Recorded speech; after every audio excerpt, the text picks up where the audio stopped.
এই শ্লোকটা যখন আমরা বলি তররিব সহিষ্ণু না, তররপি সহিষ্ণু না সহিষ্ণু অমানেন মানধে মানেন কীর্তনীয় সদা হরি কীর্তনিয়া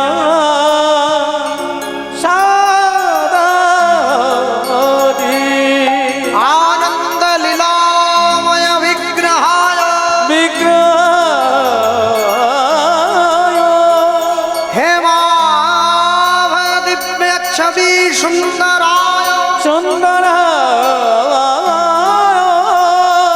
তস্मै মহাপ্রেম রস প্রদায় রস প্রদায় চৈতন্য চন্দ্রায় নমো নমস্তে চৈতন্য চন্দ্রায় নমো নমস্তে যদি আমার গৌরাঙ্গ নহিত যদি আমার গৌরাঙ্গ লোহিত কি মানে হইত কে মানে হইত কেমনে ধরিতাম দে কেমনে ধরিত দেয়ে শ্রীরাধার মহিমা শ্রীরাধার মহিমা প্রেম রস সীমা প্রেম রস সীমা এই জগতে জানাত কে এই জগতে জগতে জগতে জানত কে জানিতাই হরিনাম সংকীর্তন অনুরাগী বহিরাগত ভক্তমণ্ডলী সকল হরিনাম সংকীর্তনের প্রারম্ভে সকল শ্রীচরণে শতকোটি দণ্ডবত প্রণাম। উপস্থিত মহামহালীলা সংকীর্তন রূপী মহত্তর যজ্ঞানুষ্ঠান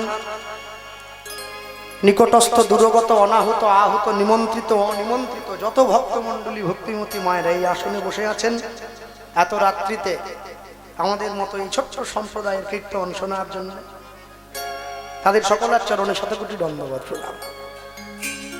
মানুষকে সম্মান দিলে সেই সম্মান ঈশ্বরে মেলে, সর্বশাস্ত্রে তাহার প্রমাণ পাই। কবিচণ্ডী দাস যিনি উচ্চকণ্ঠে বলেছেন তিনি, শোনরে মানুষ ভাই সবার উপরে মানুষ সত্য বুঝি তাহার উপরে নাই। হরিবল হরিবল। এখন কমিটির বাবারা যারা আজকে আমাকে এই জায়গায় ডেকে এনেছেন কীর্তন করানোর জন্য, যাদের সুতীব্র লালসায় ঐকান্তিক প্রচেষ্টায় একান্ত আনুগত্যের ফলে এই মহা হরিনাম সংকীর্তনের আয়োজন, এখন কমিটির বাবারা তারা কি চিন্তা করলেন আমি জানি না। দেখবেন একটা পুকুরে যদি অনেক বড় বড় মাছ থাকে না, ছোট মাছগুলো বেঁচে থাকা খুব মুশকিল। কি হয় ছোট মাছগুলোকে বড় মাছগুলো খেয়ে ফেলবে, আর নচেত ছোট মাছগুলো নিজেরাই আত্মহত্যা করবে যে আমরা তো বাঁচতে পারছি না, ওর থেকে মরে যাওয়া ভালো। ওই ইতিহাসের খাতায় যাকে আপনারা পড়াশোনার সময় ইতিহাসে পড়েছিলেন, ওই প্রথাটার নাম ছিল মাৎসন্যায় প্রথা। বড় মাছগুলো ছোট মাছগুলোকে খেয়ে নিত, বড় লোকরা ছোট লোকগুলোকে শাসন করত। ছোট মানে কি যাতে ছোট তা না, গরিব। এখন গতদিন কীর্তন হয়েছে, আজকে এখন পর্যন্ত যা কীর্তন হয়ে গেল, মানে যারা গেয়ে গেল তারা সারা পশ্চিম বাংলার একবারে 1 থেকে 10-এর মধ্যে নাম প্রথম সারিতে থাকে, আর আমাদের নাম হচ্ছে একবারে 1000-এর পরে। আর এমনিতে রাসের আগের এই আসরটা একটু মানে খেচড়ে আসর আর কি, মানে এই আসরটা সবার আগে মানুষের ঘুম কাটাতে হবে, তারপরে গান শোনাতে হবে। আর মায়েদের খাওয়ার সময় মানে খেতে যাওয়ার সময় খেয়ে দিয়ে একটু হাত পা ছাড়ি টাড়িয়ে ঠিক ওই 12:30টার সময় আরেকবার আসে, চলো ভাই রাস শুরু হবে, নাচ দেখতে হবে। কারণ গান তো যা শোনা শুনে নিয়েছে, এবার নাচ দেখবে। তা আমি বলবো আপনারা যারা এসেছেন শোনার জন্য, আপনারা ধৈর্য ধরে বসুন, কারণ ভক্ত ভগবানের কথা বলতে গিয়ে অনেক ভুল ত্রুটি হবে। তার জন্য অনেক ধৈর্য দরকার, অনেক শিক্ষা, অনেক জ্ঞানের দরকার, তার কিছুই আমাদের নেই। চেষ্টা করব যতটুকু গুরুদেব কৃপা করে আমাদের দান করেছেন সেইটা আপনাদের কাছে বলার জন্য। এই বাবা অনেক দূর থেকে এসেছেন, আমার দেখা হয়েছিল আমার সঙ্গে। তা আমি বলতে গিয়ে সবার আগে আজ থেকে 538 বছর পূর্বে কলিকালের মাটিতে যে সমস্ত মায়েরা কথাবার্তা বলছেন নিজেদের মধ্যে, একটু নিজেদের মধ্যে নীরবতাটা বজায় রাখুন। কারণ আপনারা যদি নিজেদের কথা বলেন তাহলে আমার কথাটা বুঝতে আপনাদের অসুবিধে হবে। যে কজনই থাকুন, 50 জন থাকুন আর 500 জন থাকুন, সেটা বড় কথা নয়। আজ থেকে 538 বছর পূর্বে কলিকালের মাটিতে শ্রীকৃষ্ণ চৈতন্য মহাপ্রভুর শুভ আবির্ভাব।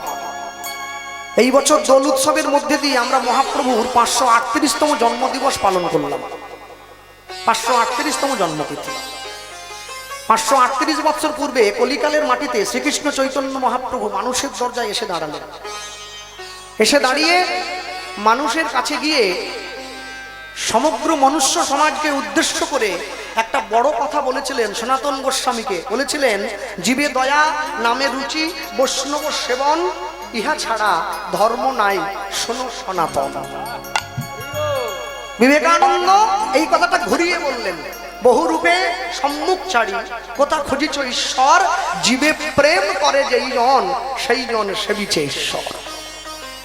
তোমাকে কোথাও খুঁজতে হবে না। আর একদম যদি পল্লীবৃত্তির ভাষায় বলি, বাউলের ভাষায় যদি বলি, তোমার লাগবে না জপ, লাগবে না ধ্যান, তন্ত্র মন্ত্র লাগবে না। আগে সহজ হও, আগে সরল হও, সরল হলেই পাবে ঠিকানা। মানুষের দরজায় দাঁড়ালেন ভগবান। যদি গৌরাঙ্গ নহিত আচ্ছা একটু কুড়িয়ে নেন, বাতাসা কাউকে করে না হতাশা, পূরণ করে দেয় সবার মনের আশা। যে যেখানে বসে আছেন কুড়ান বাতাসা। নিতাই গৌর প্রেমানন্দে হরি বল, হরি বল। ছড়িয়ে দেন, ছড়িয়েছেন তো? মায়েরা বলবো আঁচলে বেঁধে রাখো ভালো করে, শক্ত করে বাতাসা। আমার মা তো কুড়ো তো, হ্যাঁ। নিতাই গৌর প্রেমানন্দে হরি বল, হরি বল, হরি বল।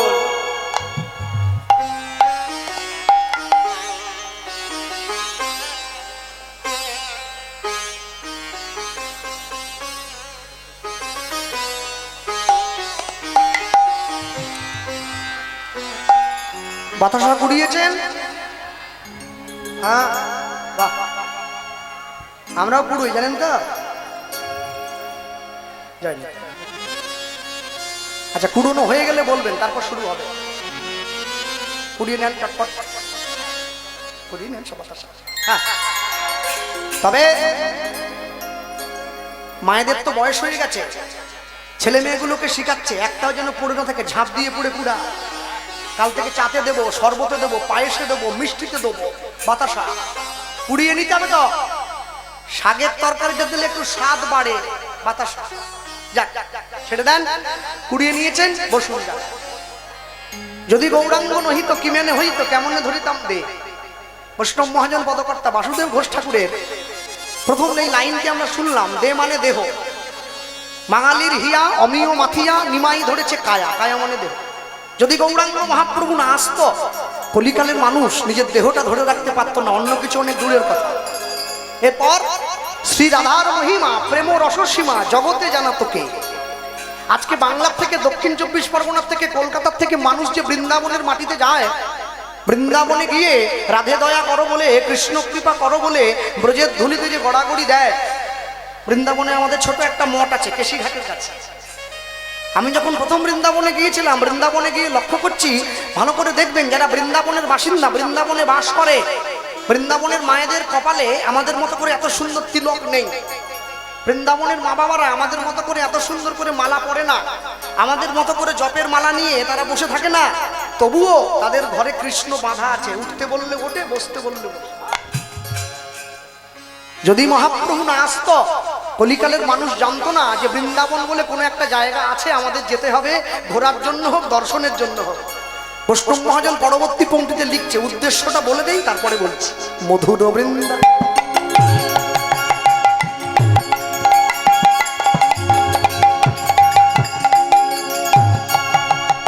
মধুর বৃন্দা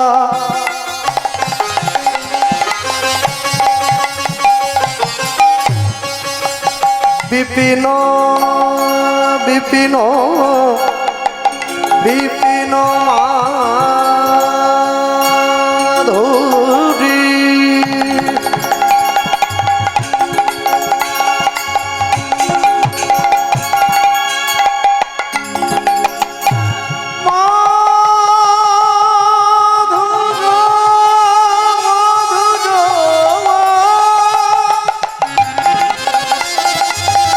তাই গৌর হরি হরি বল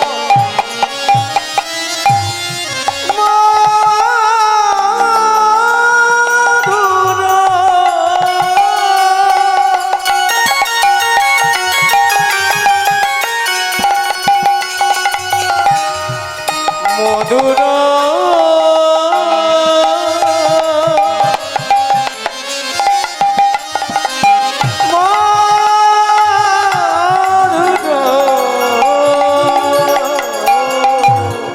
মধুর বৃন্দা বিপিন মাধুরী প্রবেশ চাতুরী ও ভাই প্রবেশ চাতুরী সার ওই না মধুর বৃন্দা বিপিন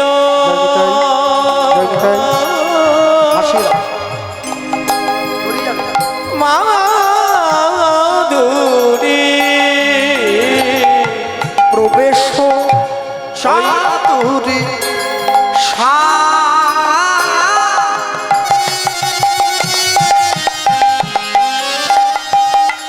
দেখো ভাই বড়জ যুবতী তাহে ভাবের ভকতি শপতি হইত দেখো ভাই বড় যুবতী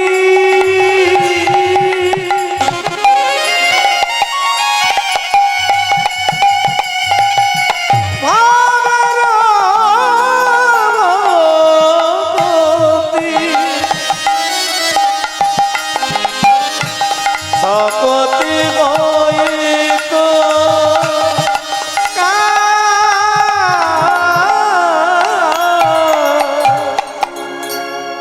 মধুর বৃন্দা বিপিন মাধুরী প্রবেশ চাতুরী সার বড়জ যুবতী ভাবের ভকতি শকতি হইত কার। ভালো করে লক্ষ্য করবেন, আমাদের বাংলায় যখন ভগবানকে সেবা দেওয়া হয়, আপনার বাড়িতে আমার বাড়িতে হোক চাই না হোক, আমার বাড়িতে যদি বলি অন্য কারো বাড়িতে, ভক্তর বাড়িতে, বৈষ্ণবের ঘরে যখন ভগবানকে সেবা দেওয়া হয়, ভগবানকে সেবা দেওয়ার সময় আমাদের বাংলার মায়েরা, বাংলার ভক্তরা তারা মন্দিরের দরজাটা বন্ধ করে দেয় ঘরের বাইরে থেকে। এবার ঘরের বাইরে থেকে দরজা বন্ধ করে দিয়ে দরজার বাইরে দাঁড়িয়ে তারা কীর্তন করে। যার গুরু ঘরে যে নিয়ম আছে, কেউ বলে ভজ পতিত উদ্ধারণ শ্রী গৌর হরি, কেউ বলে ভজ ভকত বৎসল শ্রী গৌর। দরজার বাইরে দাঁড়িয়ে কীর্তন হচ্ছে। এবার যিনি বৈষ্ণব ঠাকুর ভোগ দিচ্ছিলেন, তিনি দরজার বাইরে দাঁড়িয়ে উত্তরীয়র মধ্যে হাতটা ঢুকিয়ে আচমনটা সারছেন। আচমনটা সেরে নেওয়ার পর তিনটে তালি দিয়ে মন্দিরের দরজাটা খুলে দিলেন। মানুষের ভোগ দর্শন করলো, প্রসাদ নিয়ে বাড়ি চলে গেল।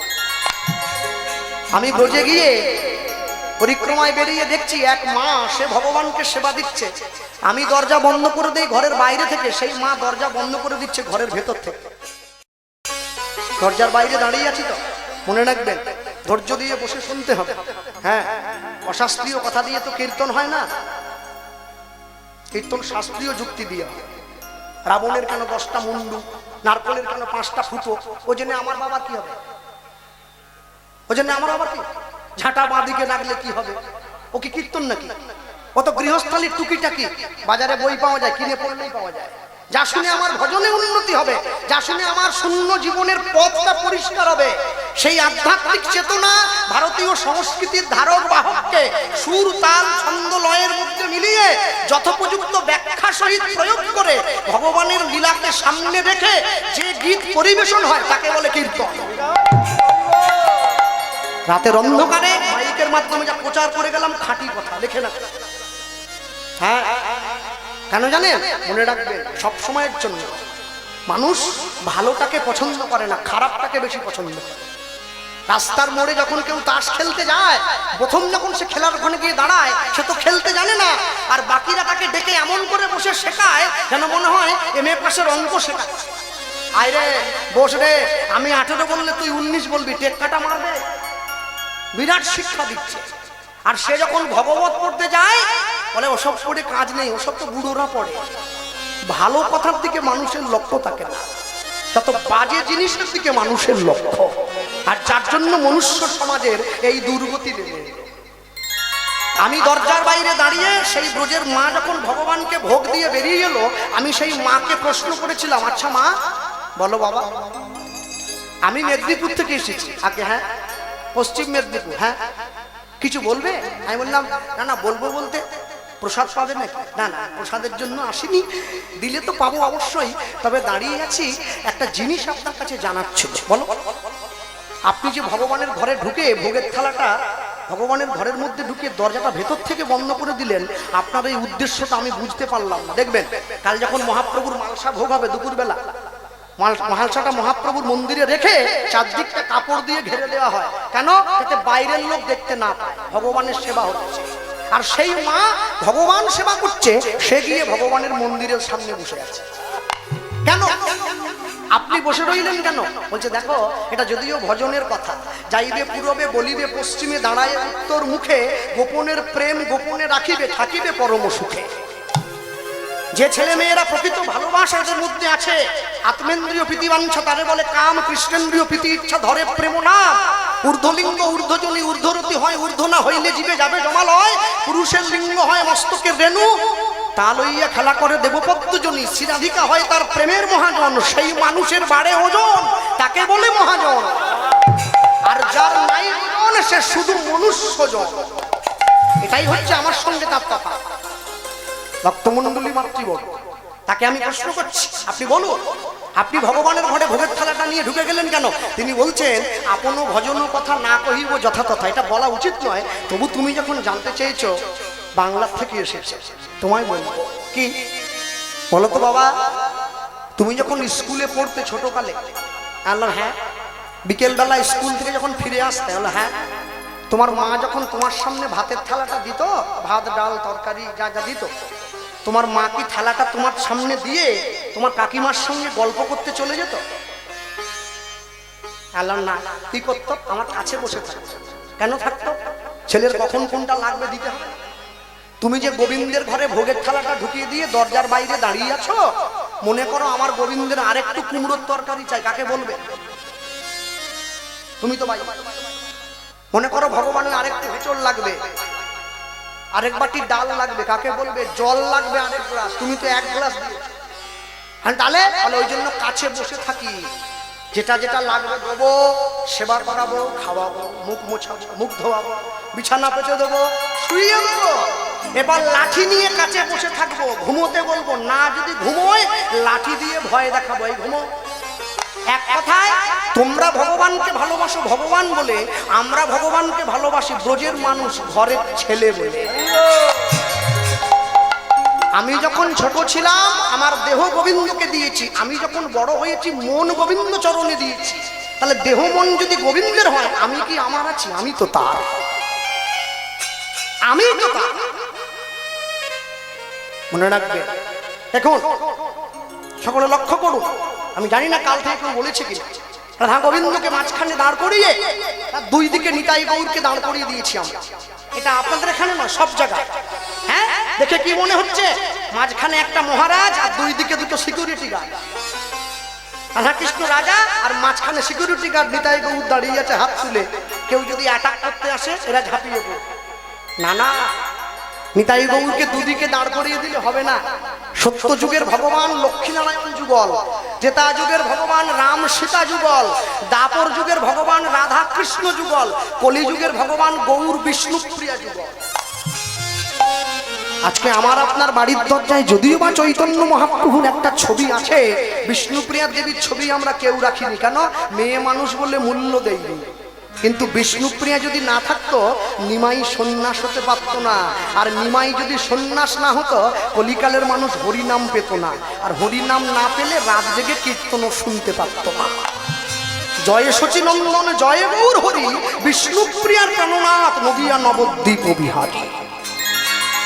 রাধা কৃষ্ণকে একটা আসনে বসালে পাশে আরেকটা আসন পেতে নিতাই গৌরকে বসাতে হবে, তবে যোগ্য সম্মান দেওয়া হবে। বৈষ্ণব মহাজন বলছে, শোনো ভাই, তুমি কৃষ্ণ ভজন করতে পারো চাই না পারো, কি করবে জানো?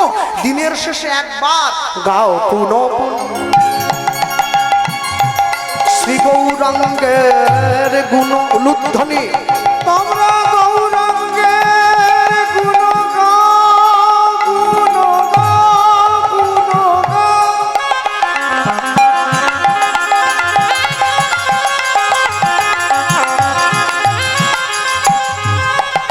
তোমরা গৌরাঙ্গের গুণ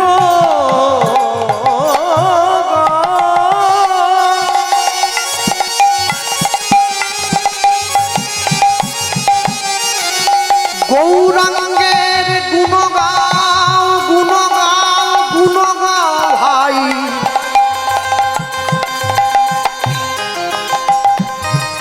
পুনঃ পুনঃ গাও, পুনঃ পুনঃ বার গাও গুণ, একবার না পারিলে দেখো শতবার। যার নুন খেলে তার গুণ গাও, না হলে মানুষ তোমাকে বেঈমান বলবে, অকৃতজ্ঞ বলবে। গাও পুনঃ পুনঃ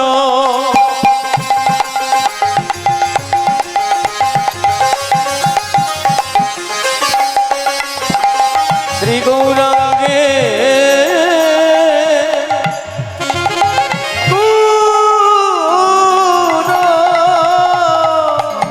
এই যে ভাই, হরে কৃষ্ণ জয় নিতাই, আমি আপনাকে বলছি, হ্যাঁ বলুন।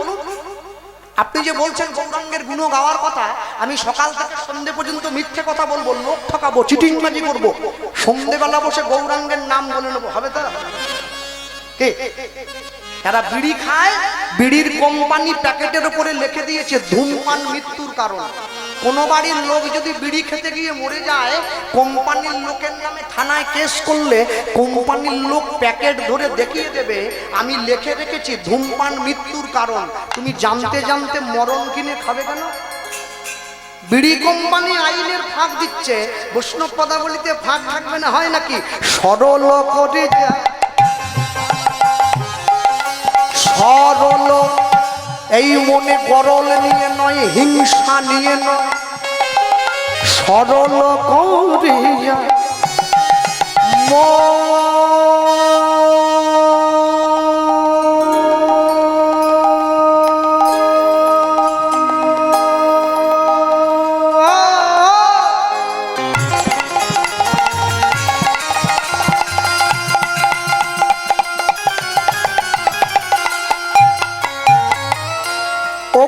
তিন ভুবনে আমি এমন দয়াল, না দেখো যে একজন বলিয়ে তিন ভুবনে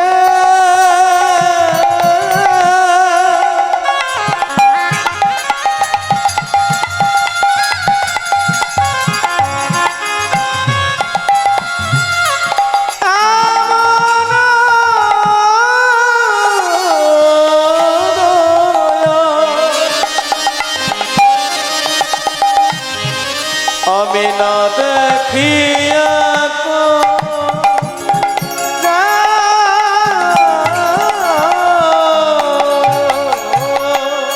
আমি এমন দয়াল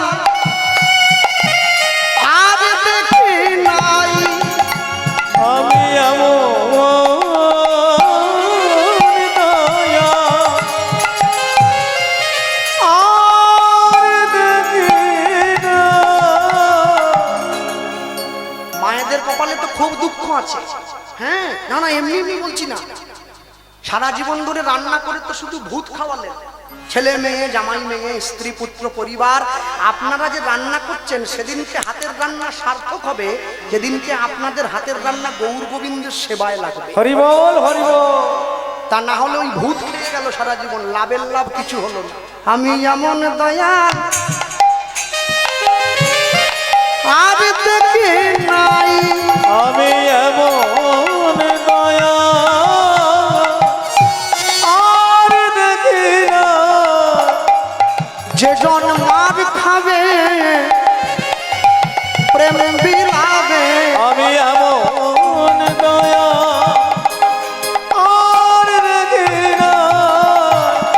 যেজন জগাই মাধায়ের মতো মাতালকে হরি নাম দেবে আমি এমন দয়া আর দেখি না। যেজন মলয় চাঁদ কাজীর মতো মুসলমানকে কৃষ্ণ নাম দিল এমন দয়া আর দেখি না। যেজন চপল গোপালকে উদ্ধার করিল আমি এমন দয়া আর দেখি না। সেজন গোলকের হরিকে ভুলকে নামাইয়ে আনলো এমন দয়া আর দেখি না। জীবের হাতে ধরিল আর পায়ে পড়িল এমন দয়া আর দেখি না। যার কেউ নাই তার আছি বলেন তাই হরিল আছি বলে এমন দয়া আর দেখি নাই। এমন দয়া আর দেখি নাই। এ তিন ভুবনে এমন দয়া না দেখো এ একজন। এ তিন ভুবনে এমন দয়া না দেখো এ একজন। একদম শেষে গৌরাঙ্গ বলিয়া নাগেন বলিয়া কেমনে ধরিলু দে কেমনে ধরিলু রে বাসু ঘোষ হিয়া পাশানো দিয়া পাশানো দিয়া। বিধি কেমনে গড়িয়াছে বল বিধি কেমনে কেমনে কেমনে গড়িয়াছে। আমরা ছোট্ট করে গৌরচন্দ্রিকা শুনলাম, লীলা মাধুর্যের মধ্যে প্রবেশ করি জায়গায়। এই জায়গায় দাঁড়িয়ে আজকে এই কজন ভক্ত মিলে যা পরিবেশন হবে দক্ষিণ 24 পরগনায়, এর আগে এই লীলাটা আমি চট করে গাইনি, কোথাও খুব কম গাওয়া। কেন? জায়গা মতো তো গাওয়া যায় না, সব জায়গায় সব জিনিস চলে না। কাল থেকে আপনারা শুনছেন, আমি বলতে গিয়ে বলবো দক্ষিণ 24 পরগনা সব ভালো, ইউটিউব চলছে। আমি অনলাইনের মাধ্যমে দাঁড়িয়ে বলবো কীর্তন ভালো, শ্রোতা ভালো, মাইক ভালো। বোধকপাড়ার নাম আমি শুনেছিলাম আজ থেকে 12-13 বছর আগে, কিন্তু আশা হয়ে ওঠে। কেন? বোধকপাড়া তো সবাইকে সুযোগ দেবে না, এইবার সুযোগ দিয়েছে আসার জন্য, অনেক কষ্ট। যাই হোক, তো আমি বলতে গিয়ে বলবো এত সুন্দর হরিবাস, এত সুন্দর হরিনাম সারা পশ্চিমবাংলায় যত জায়গায় কীর্তন হয়, দক্ষিণ 24 পরগনার মতো এত হরিনাম কোথাও হয়। এটা কেউ যদি বলে জানবেন মিথ্যে কথা বলছে। বাঁকুড়া, বীরভূম, পুরুলিয়া, নদিয়া, মুর্শিদাবাদ, ঝাড়খণ্ড, বিহার, উড়িষ্যা, মালদা, যত জায়গায় কীর্তন হয়, দক্ষিণ 24 পরগনা কীর্তনের সব থেকে এগিয়ে। এত হরিনাম কোথাও। আরেকটা কথা বলতে হবে, এটা অপ্রিয় হলেও সত্যি কথা, এই জেলার মতো এত টাকা কোন জেলা শিল্পীদের দেয় না। 3 ঘন্টায় 80,000 কে দেবে? কেউ দেয় না। দক্ষিণ 24 পরগনা দেয়, কেউ দেবে না। তবে কি জানেন তো, যে জেলার মানুষে এত কীর্তন শুনছে, এত ভালোবাসায় ভাসছে, এত ভগবানের নাম শুনছে, দক্ষিণ 24 পরগনায় কীর্তনটা বেশি, দক্ষিণ 24 পরগনায় মারামারি হয় সব জায়গায়। দক্ষিণ 24 পরগনায় হরিনাম বেশি, দক্ষিণ 24 পরগনা ভোটের আগে খুনও হয়ে যায় সব জায়গায়। দক্ষিণ 24 পরগনা কীর্তন বেশি, দক্ষিণ 24 পরগনা মেয়েদের বিয়ের পরে ডিভোর্স হয়ে গেছে সব থেকে বেশি। তাহলে যে জেলায় এত কীর্তন, এত হরিনাম, এত ভগবানের নাম প্রচার, সেই জেলার লোকে এত কষ্ট পাচ্ছে কেন জানবেন? মানুষ হরিনাম শুনছে, হরিনামকে সম্মান দেয় না। বলে ভাই এ কথা কেন বলছো? আমাদের 50 বছরের বেশি হয়ে গেছে আসর, আজকে তুমি এ কথা বলছো? না না, আমি এমনি বলিনি। মনে রাখবেন, হরিনামকে সম্মান দিতে গেলে, ভগবানের নামকে সম্মান দিতে গেলে সবার আগে যে আসনে বসে কীর্তন শুনছেন সেই আসনটাকে সম্মান দিতে হয়। হরিনামের আসনে জুতো পরে উঠে আসা যায় না, জুতোটা বাইরে খুলে হাতে নিয়ে উঠে আসতে হয়, তবে আসনকে সম্মান দেওয়া হয়। আসনে সাধুগুরু বৈষ্ণব বসে আছে, আমার বাবার থেকে বয়সে বড় লোক বসে আছে, আমি সেই আসনে জুতো পরে উঠে আসলাম। হরিনামকে ছোট করা হলো, আসনকে ছোট করা হলো। হরিনামের আসন হচ্ছে সেই আসন যে আসনে একজন সরকারি অফিসারের পাশে বসে একজন রিক্সাওয়ালা কীর্তন শোনে। এটা জগতে কোনো আসনে দেখাতে পারবেন না, হরিনামের আসন ছাড়া। 1, 2, আমি লক্ষ্য করেছি যে গ্রামে কীর্তন হয় হরিনামকে কেন্দ্র করে দোকানে গ্রামের চারদিকে মেলা বসে যায়, দোকানপাট বসে, কীর্তন হলে মেলা বসবে। আর সেই মেলাতে একটা দোকান বসে, যে দোকানটার নাম হচ্ছে ডিম চাউমিনের দোকান। মানুষ এখানে নেই, মানুষে কীর্তন শুনছে, কীর্তন শুনতে শুনতে যখনই খিদে পাচ্ছে ছুটে গিয়ে একটা ডিম ভাজা কিনে নিচ্ছে। এবার ডিম ভাজাটাও খাচ্ছে, কীর্তনটাও শুনছে, দুটো একসঙ্গে হবে না। দুটো ক্যাসেট একসঙ্গে বাজে নাকি? রথযাত্রা লোকারণ্য মহা ধুমধাম, ভক্তরা লুটায়ে পথে করিছে প্রণাম। রথ ভাবে আমি দেব, পথ ভাবে আমি, মূর্তি ভাবে আমি দেব, হাসে অন্তর্জন। আজকে আপনাদের বোধকপাড়ায় কীর্তন হচ্ছে, মনে রাখবেন বোধকপাড়ায় মহাপ্রভুর যে কীর্তনের ঘট বসেছে, এই কীর্তনের ঘটের সংকল্প গ্রামের কোনো একজন মানুষের নামে হয়নি, পুরো বোধকপাড়া গ্রামের নামে হয়েছে। গ্রামবাসীর মঙ্গলের জন্য সংকল্প হয়েছে। তাই যতক্ষণ পর্যন্ত গ্রামে